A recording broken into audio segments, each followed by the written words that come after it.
Today, I'll give you a Chinese astrology perspective on the upcoming Ring of Fire solar eclipse. Stay with me.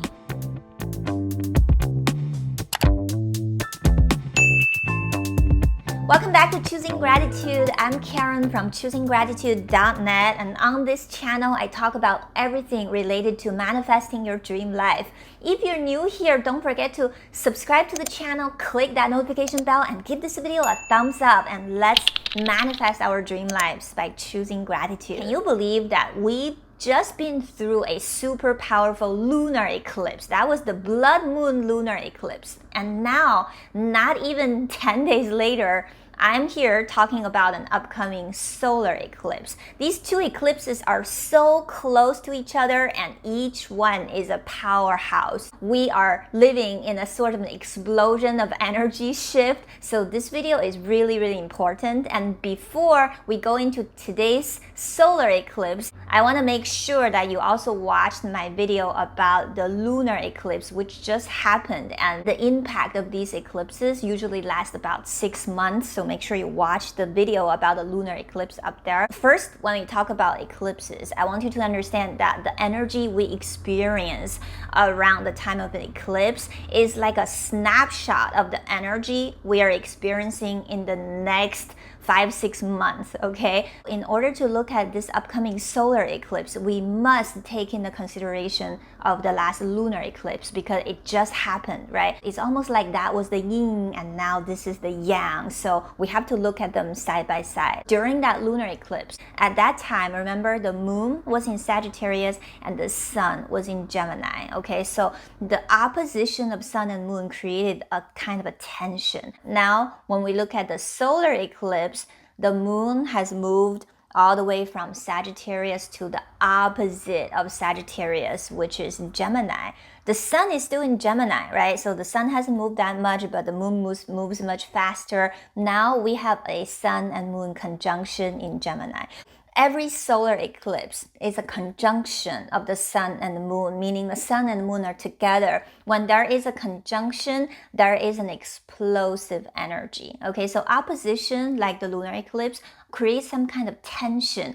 It's like the energy is set in stage, but you haven't seen the total manifestation of it. But when the sun and moon meet in conjunction, so that's like ready, set, go, and the energy just explodes, okay? What's joining this sun and moon conjunction is the Mercury. Mercury is also in the picture. And remember, Mercury is the ruler of Gemini. So this solar eclipse and even the last lunar eclipse both have a huge impact on Geminis and Sagittarius because, you know, these signs are directly involved, right? So if you're a Gemini, this solar eclipse is literally creating an experience of a rebirth for you, okay? So it's like you kind of have to shed your old skin and find your new sense of identity. This could be a challenging time for you, especially when Mercury is in retrograde. You know, Mercury retrograde is always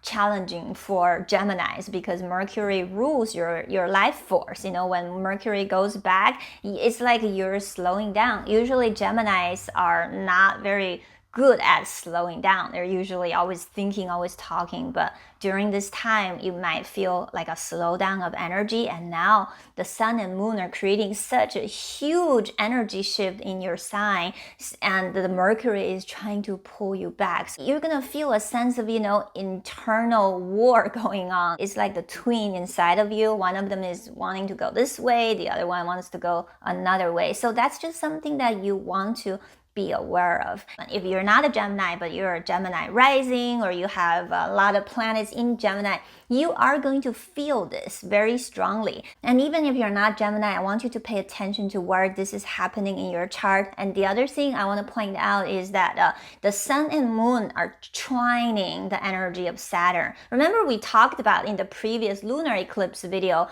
you know, we are feeling this energy of the trine. The sun trines the Saturn Saturn energy. And this trining is still happening. Remember, Saturn doesn't move as fast as the moon, right? So the sun and moon are both channeling the energy of Saturn very, very easily, because trine is an easy intake of energy. And what Saturn represents, Earth, obstacles, and a sense of hard work, right? When the Saturn and the Sun are in trine, you are basically having a sense of reality. You know, you're just not going to be fooled by dreamy ideas. And interestingly, if you look at Chinese astrology, on this day, June 10th, we have the day of in Earth. It's an in Earth ox day. So it's a super, super earthy day, and it's a super, super in Earth day. Ox essentially is in Earth, and we have the heavenly stem and earthly branches both be in Earth.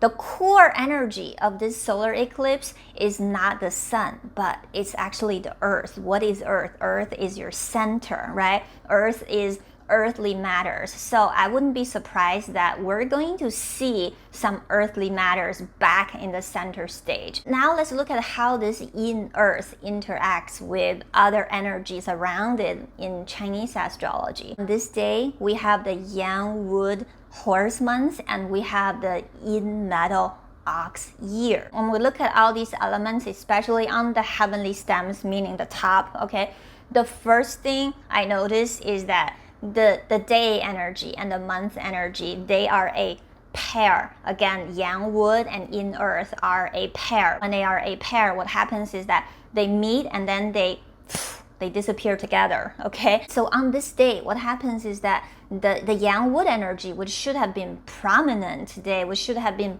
abundant today, is not. It's gone, you know. And I also made a video about the Yang Wood horse month. In that video, I specifically talked about June 10th and June 11th. You are going to feel a dip of the Yang Wood energy. Within this pair of Yang Wood and in Earth, the Yang Wood is definitely the challenger to the in Earth, meaning the core energy of this day.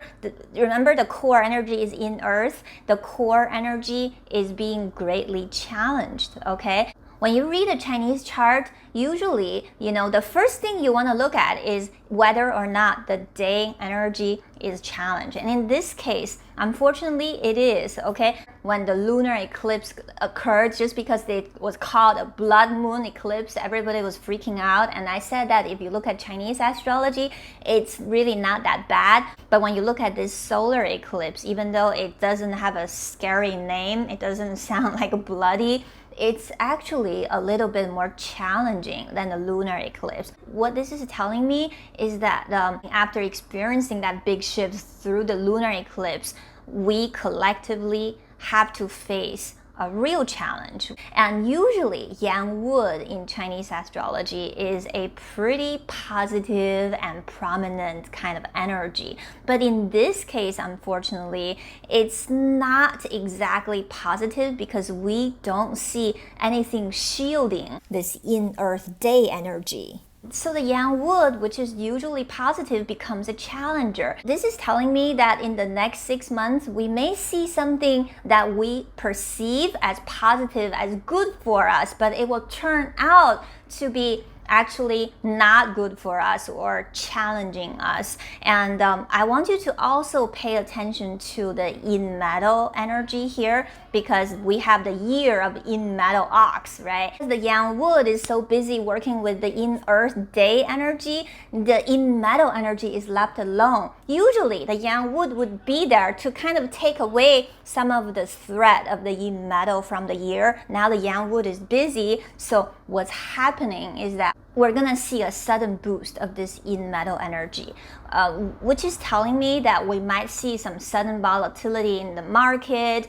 or sudden volatility of the economy, and maybe even something that appear to be so positive, so great, and it can be a trap. So in the next 6 months, if there's anything in your life that seems too good to be true, it's probably right. It's too good to be true. So avoid anything that sounds like a super great idea, okay? You want to kind of be very steady on your feet, because guess what? The in Earth energy on the earthly branches are consistent. This is telling me that the world outside is gonna go crazy. The world outside can be very tricky because the yin metals suddenly shoot up, but within you, you can feel increased stability. You can feel increased grounding energy if you're willing to look within. Most people are never gonna look within, and when you don't, you're not gonna feel it. So the next 6 months is really, really important for you to look within and find that stability, that grounding energy within, because your world may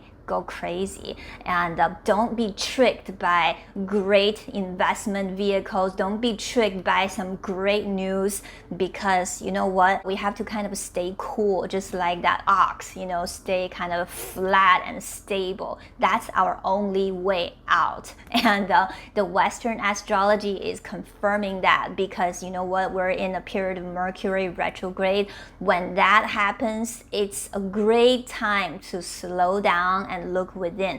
A lot of people are afraid of Mercury retrogrades, but actually this is the best time to internalize things. This is the best time to meditate, to connect to divine. Especially for signs like Gemini or Sagittarius, you are usually very, very active, and this is actually a time for you to go against your nature and slow down.